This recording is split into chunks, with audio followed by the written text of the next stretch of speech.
Ay mga guys, mamimitas po kami ng langka. Yan.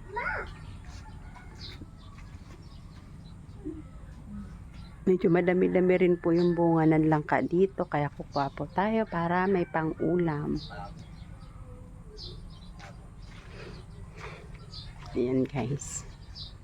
Malalaki po yung langka, syempre kailangan may kahati dito. Hindi pwedeng ubusin itong langka.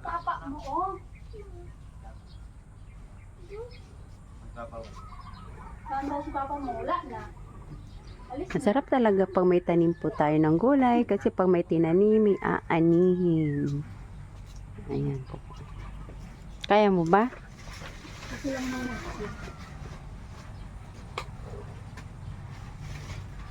Alin dyan? Yung medyo ano na siya, tahat.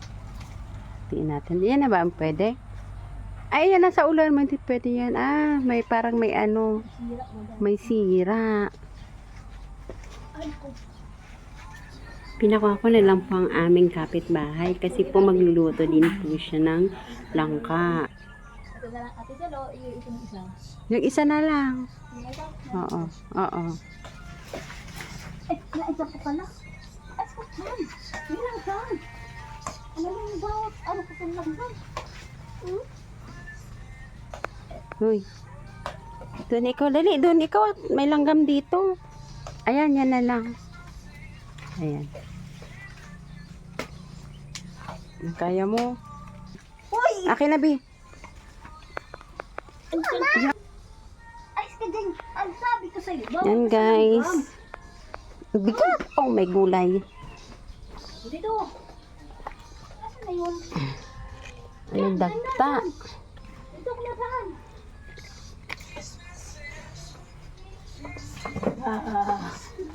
Yan, guys. Yan na lang pang uulamin namin mamaya.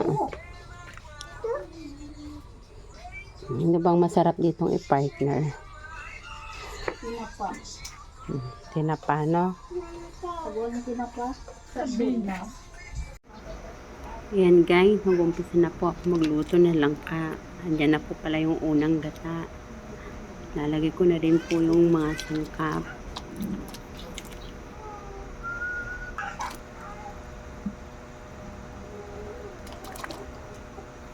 At ayan guys, nilagay ko na po pala dyan yung gulay ng langka guys. Para sabay na po siyang pagkulo ko ng gata.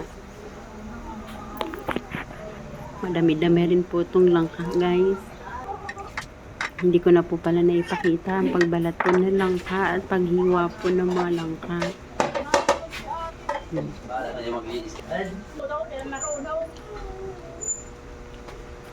Ayan guys, naglagay na po ako dyan ng tanglad. Tanim lang po namin yung tanglad na nilagay namin dyan mga guys. Sarap talaga pag may tanim sa ating kapaligiran guys.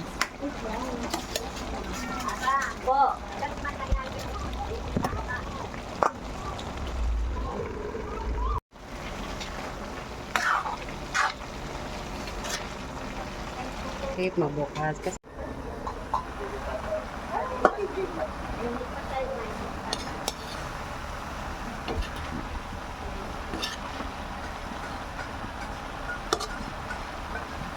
yan guys, minikos ko lang po mga guys. Konti na lang ilalagay ko na po yung pangalawang gata. Bato ka. Gapo ka ba? Gapo ka. At hindi ka sasaktan. Hi guys, habang nagluluto nga po pala akong ginataan ng langka, ang nanay ko naman po ay nagsasanod yung maliliit na hipon po. At dito po siya sa terrace. Gamit niya po yung super kalan namin.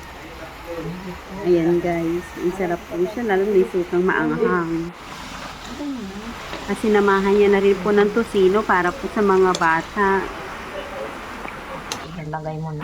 At ayan guys, balik po ako sa niluluto kong langka. Inilagay ko na rin po pala yung pangalawang gata guys. Medyo tanghali na rin po yun at malapit na po magsiuwian yung mga bata.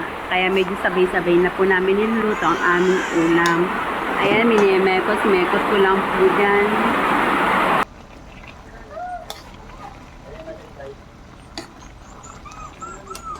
Sardinas na lang nga po pala ang inilagay panlahok guys. Isa po sa tinapa. Mas gusto po nila yung sardinas. Ayan, mekot-mekot po ulit natin guys. At hindi na lang, malapit na po siyang maluto.